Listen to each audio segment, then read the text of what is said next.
The late 12th century witnessed a revolution in siege warfare. The traction trebuchet, reliant on human muscle, was giving way to a more powerful and devastating engine, the counterweight trebuchet. This innovation harnessed the force of gravity, marking a paradigm shift in the art of siegecraft. The principle was elegantly simple, yet brutally effective. A massive weight, typically stone or earth contained within a wooden box, was raised and then released, its descent driving the throwing arm with immense force. This imparted significantly more energy to the projectile than any team of men could achieve with ropes. The precise origins of the counterweight trebuchet are shrouded in some mystery, with theories pointing to both Eastern and Western innovation. Regardless of its exact birthplace, the design quickly spread across Europe, becoming the siege engine of choice. Master Gerard, ever the innovator, dedicated himself to refining the counterweight trebuchet. He understood that the power of the machine was not solely dependent on the weight of the counterweight, but also on factors such as the length of the throwing arm, the sling design, and the angle of release. Through meticulous experimentation and observation, Gerard optimized each element, striving to achieve maximum range and destructive force. He adjusted sling lengths, refined the release mechanism, and experimented with different counterweight materials to achieve optimal balance. The impact of these improvements was immediately evident on the battlefield. Castles that had once seemed impregnable now faced a new and terrifying threat. The counterweight trebuchet possessed significantly greater range and power than its predecessor.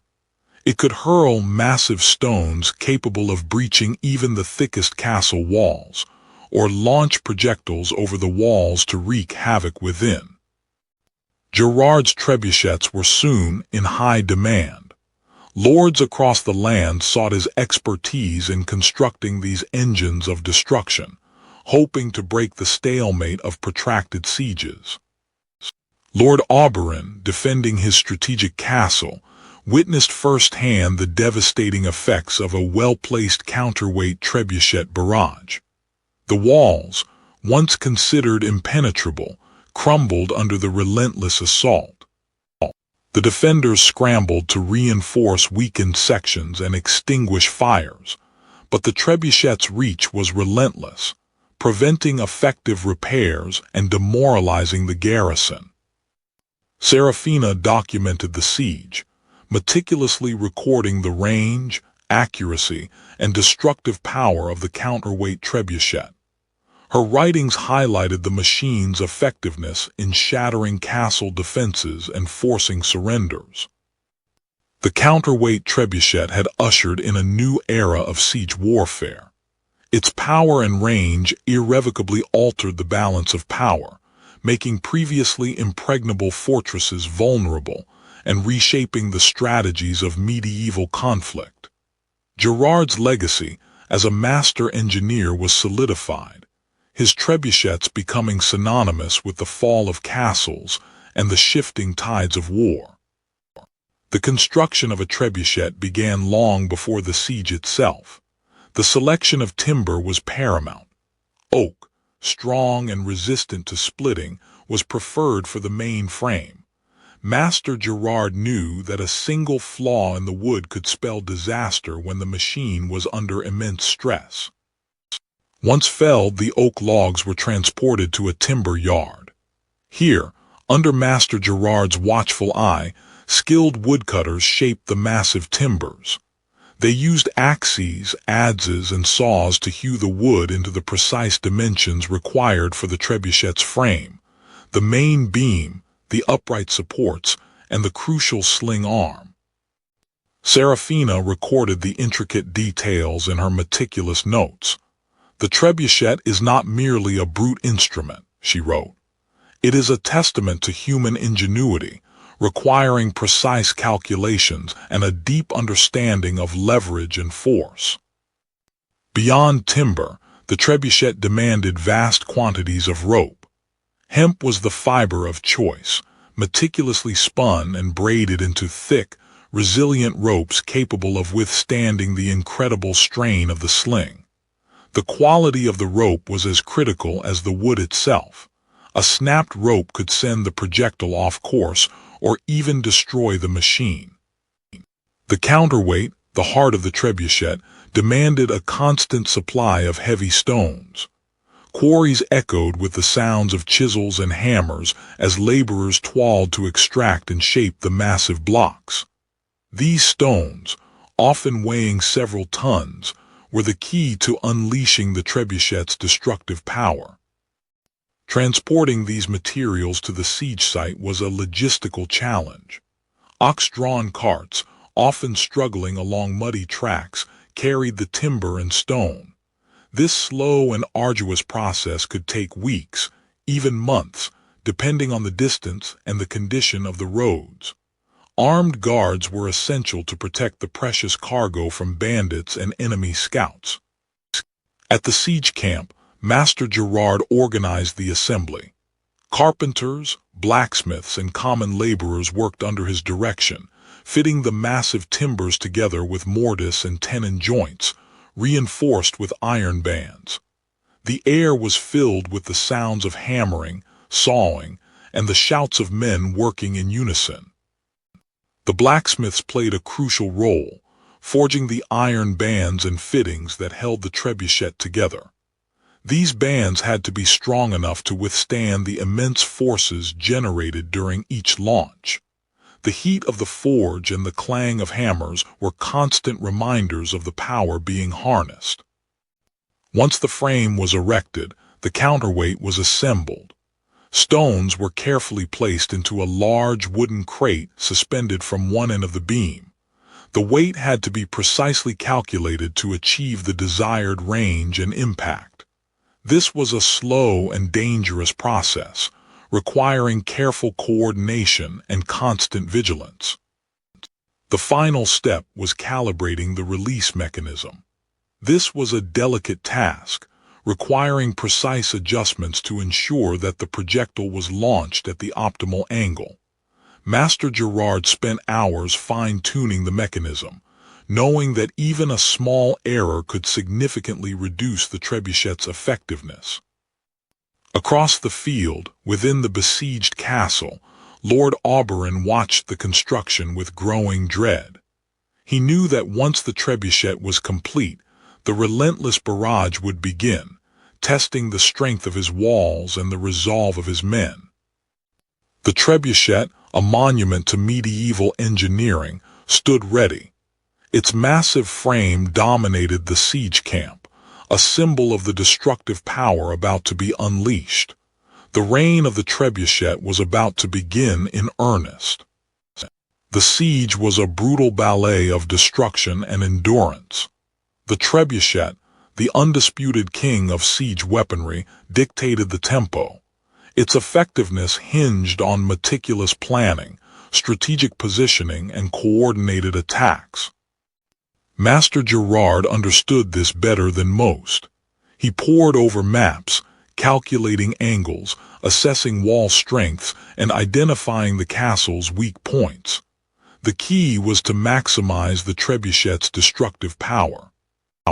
The placement of the trebuchets was crucial. Ideally, they would be positioned on elevated ground, within range of the walls and protected from sorties. The most vulnerable section of the castle, often the curtain walls or the gatehouse, was targeted. Coordinating the trebuchet fire with other siege weapons, battering rams, siege towers, and undermining efforts was essential. A sustained barrage softened the defenses, creating breaches for assault. The impact of a trebuchet strike was devastating.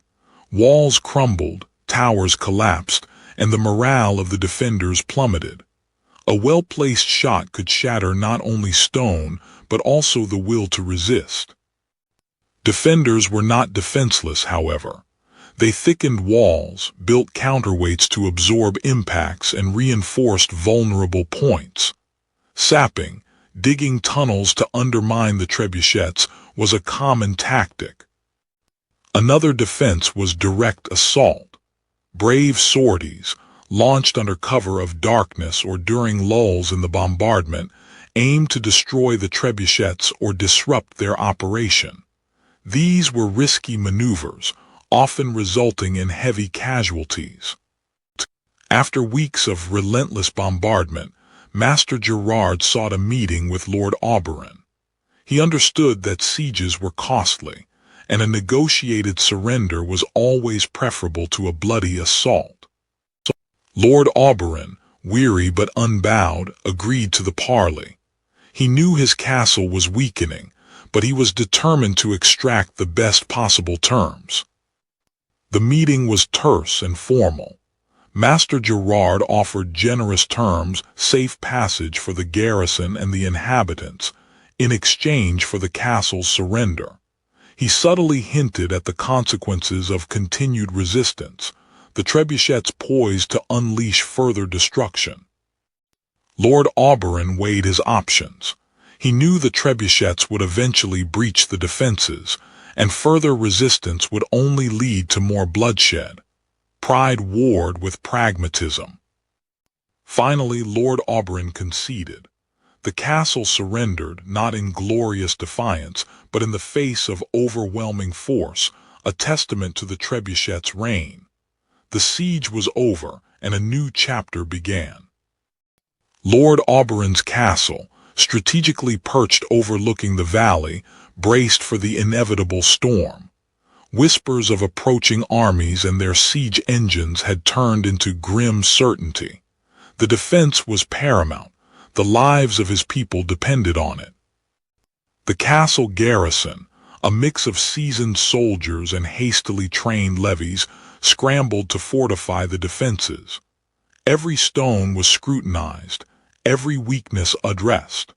The walls, though formidable, were not invincible, and the trebuchet cared little for appearances. Within the castle walls, the stores were being diligently replenished.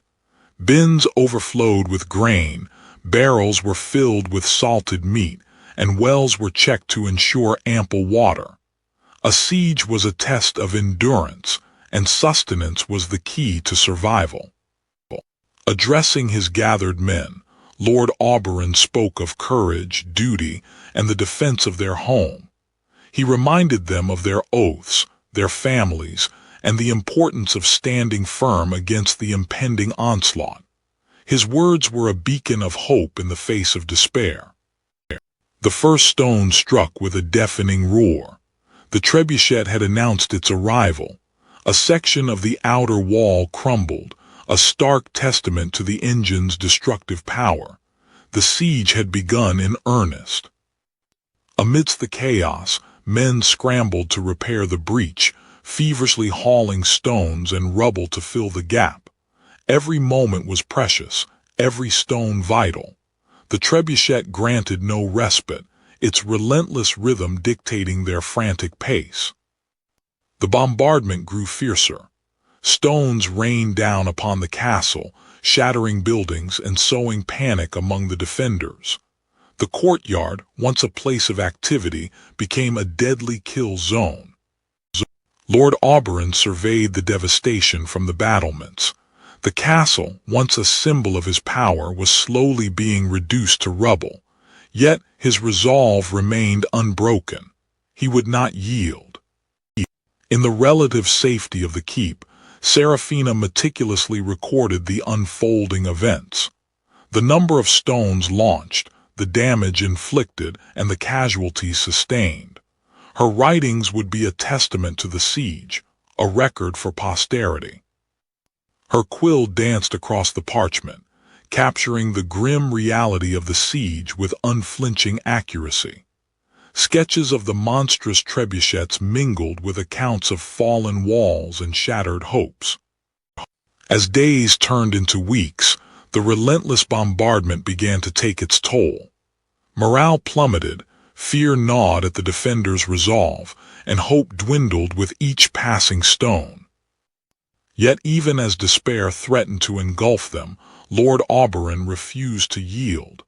He stood as a beacon of defiance against the encroaching darkness, his spirit unbroken, his gaze unwavering. The siege was far from over. The siege of Lord Auberon's castle entered its most brutal phase. Master Gerard, ever the pragmatist, directed the relentless bombardment, each projectile meticulously aimed to exploit weaknesses in the stone defenses. From his vantage point, Lord Auberon witnessed the relentless assault. A section of the outer wall crumbled under the Trebuchets' barrage. The air grew thick with dust and the acrid smell of burning timber. Serafina chronicled the grim reality, noting the breaches in the walls, the dwindling supplies, and the growing despair etched on the faces of the besieged. Each entry was a testament to human resilience in the face of devastating warfare. Master Gerard adjusted the Trebuchets' trajectory, compensating for the castle's defenses. He knew the key was not just power, but precision, ensuring each stone landed where it could inflict maximum damage. Auberon rallied his men, ordering them to reinforce the weakened sections of the wall with timber and rubble. But each repair was met with renewed bombardment, a cycle of destruction and desperate reconstruction. Serafina examined the remains of various projectiles, not just stone, but also incendiaries, pots of burning pitch and oil designed to set the castle ablaze. The siege was becoming more brutal, more desperate. Master Gerard ordered the preparation of another, more gruesome type of ammunition. Disease-ridden corpses, catapulted over the walls, were intended to spread sickness and demoralize the defenders. A tactic born of desperation, but effective nonetheless. A wave of sickness swept through the castle. The defenders, weakened by hunger and constant bombardment, succumbed to fever and dysentery. Lord Auberon himself began to show signs of illness. Serafina, despite her scholarly pursuits, found herself tending to the sick, her knowledge of herbs and remedies proving invaluable. But even her efforts could not stem the tide of illness. Master Gerard saw the toll his machines were taking. The once imposing walls were crumbling, the defenders were weakening, and the air was thick with the stench of disease. Even he, hardened by years of warfare, felt a pang of unease. Despite the overwhelming odds, Lord Auberon refused to yield. He stood on the ramparts, a symbol of defiance, urging his men to fight on, to defend their home to the last breath. Serafina continued to document the events, knowing that even in defeat, their story deserved to be told. The trebuchet had broken the walls, but it could not break the spirit of those who had defended them. Master Gerard surveyed the castle walls. Days of bombardment had taken their toll, but the defenses remained stubbornly intact. He needed to refine his approach, to pinpoint the castle's vulnerabilities. Serafina's meticulous records proved invaluable. Her notes highlighted a section of the wall near the gatehouse, where the stone appeared more weathered and the mortar weaker. Gerard gathered his crew. "We concentrate our fire on the gatehouse wall," he declared, his voice firm. "Weaken it, then breach it." The trebuchet crew, seasoned veterans of countless sieges, worked with practiced efficiency. Each movement was precise, each task executed with unwavering dedication. The trebuchet roared to life, the counterweight plummeting with earth-shattering force. The stone projectile soared through the air, a harbinger of destruction.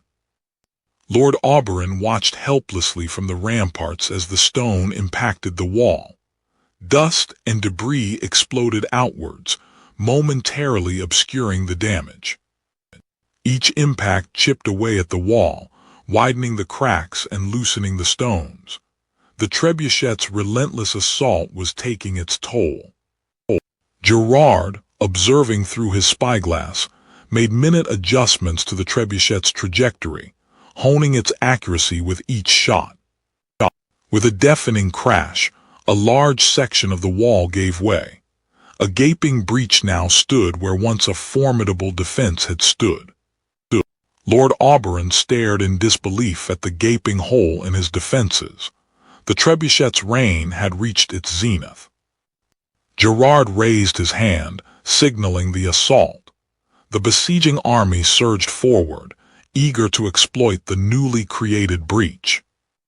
Serafina meticulously recorded the unfolding events, ensuring that the lessons learned from this siege would be preserved for future generations. The Trebuchet had proven its power once more. The breach was a maelstrom of steel and desperation. Lord Auberon rallied his remaining forces, knowing this was the castle's final stand. Every swing of a sword, every parry, was a fight for survival. Master Gerard watched as the attackers poured through the gap his trebuchets had created. He felt no joy, only the cold satisfaction of a task completed. The cost of victory was always steep. Serafina, despite the horrors unfolding around her, focused on tending to the wounded. Each scream, each groan, was a testament to the brutal reality of war, etched into her memory for posterity. Lord Auberon fought with the ferocity of a cornered lion. He cleaved through the attackers, buying precious time for those who still lived, but the tide was relentless. With the castle taken, Master Gerard oversaw the dismantling of his machines. Their purpose served. They were now just wood and rope, symbols of a conflict ended, but also a reminder of future wars to come. Amidst the devastation, Serafina continued her work. She documented the siege, the lives lost, and the brutal efficiency of the trebuchet. Her words would be a testament to the horrors of war and a warning to future generations. Lord Auberon, his castle lost, knelt in defeat. His valiant defense had been broken by the relentless power of the trebuchets and the sheer weight of the attacking forces. The cost of defiance was absolute. Gerard surveyed the wreckage of the wall, a physical representation of his success and the devastation he wrought. The reign of the trebuchet was not just about engineering, it was about reshaping the landscape of power. Serafina, leaving the castle behind, sought out the villagers, recording their stories of survival and loss. The siege had not only toppled a castle but shattered lives and communities. Auberon, stripped of his title and lands, was led away, a broken man. His castle, his legacy, now lay in ashes, a stark reminder of the trebuchet's power to reshape the world. Master Gerard, ever the pragmatist, prepared for his next commission. The art of siege warfare never rested, and his skills were always in demand. The trebuchet's reign would continue, for now. Serafina wrote late into the night, driven by the urgency to preserve the truth. The trebuchet's legacy was etched not only in stone and blood, but also in the words she painstakingly recorded, a testament to the enduring human cost of technological advancement and war. Serafina meticulously transcribed accounts of the trebuchet's influence, recognizing it as a watershed moment in military history. The engine's dominance had irrevocably altered the dynamics of siege warfare, forcing a reassessment of defensive and offensive strategies across Europe. Master Gerard, now nearing the twilight of his career, reflected on the changing landscape of warfare. The trebuchet, his creation, had leveled castles and shifted power, but at a cost. He wondered if the ingenuity of man had outpaced his wisdom.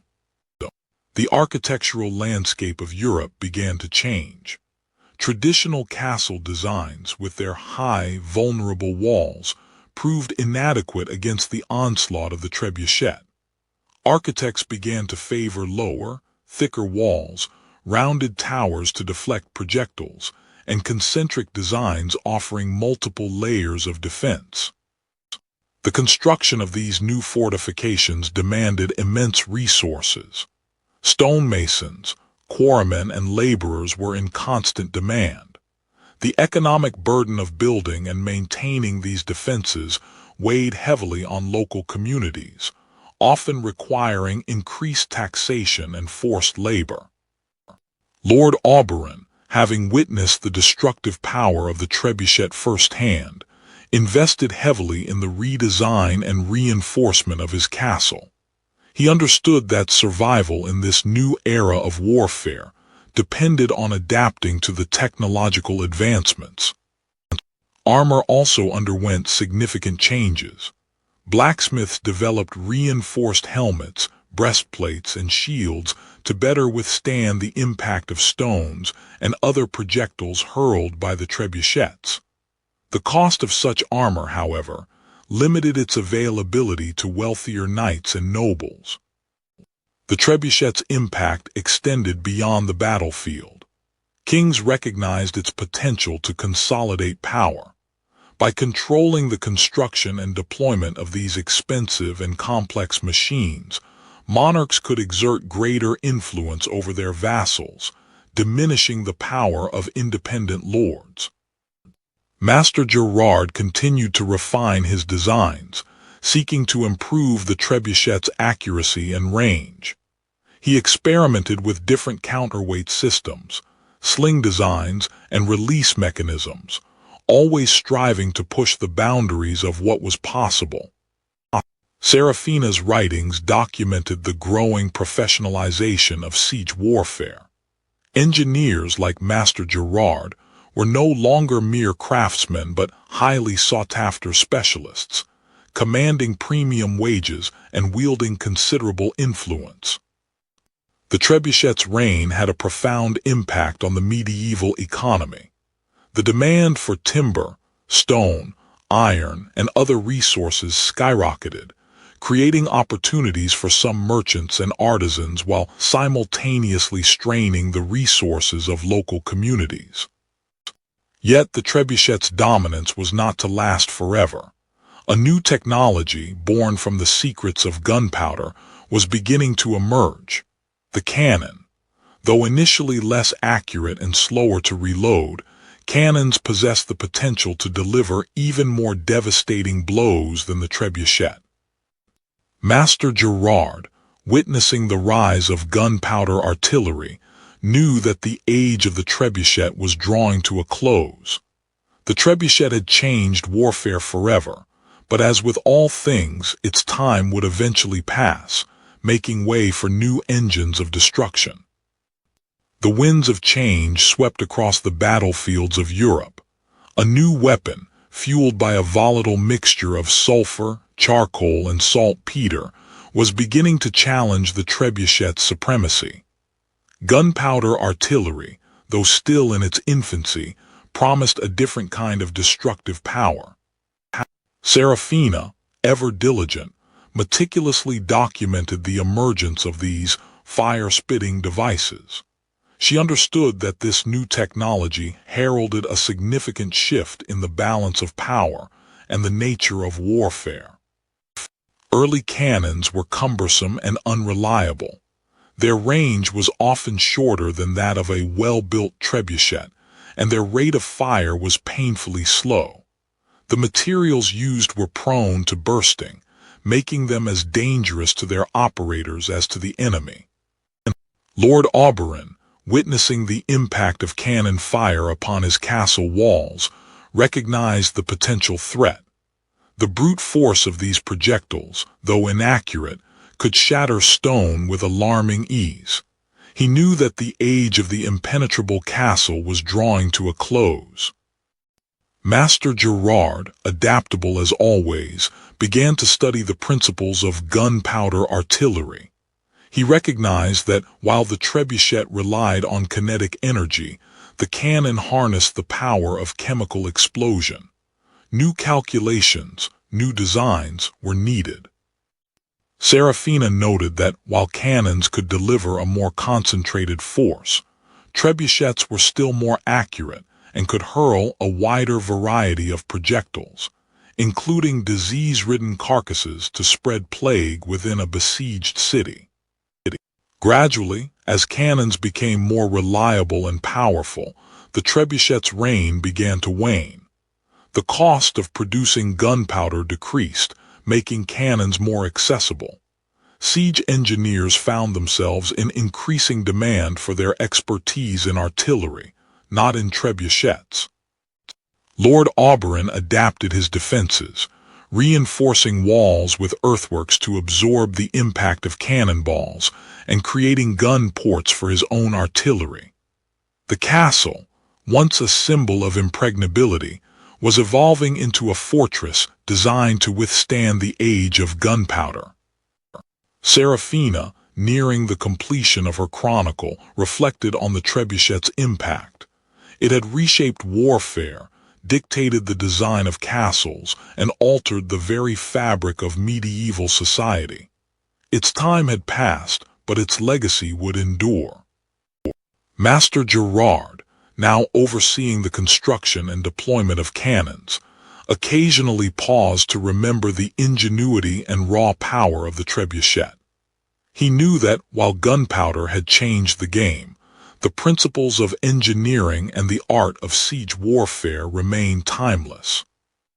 Serafina completed her work, leaving behind a valuable account of a pivotal era.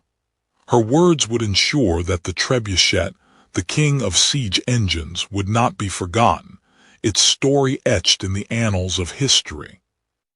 The trebuchet, once a symbol of overwhelming power, faded from the battlefield, replaced by the roar of cannons. Yet, its memory lingered, a testament to the ingenuity and destructive capacity of medieval engineering.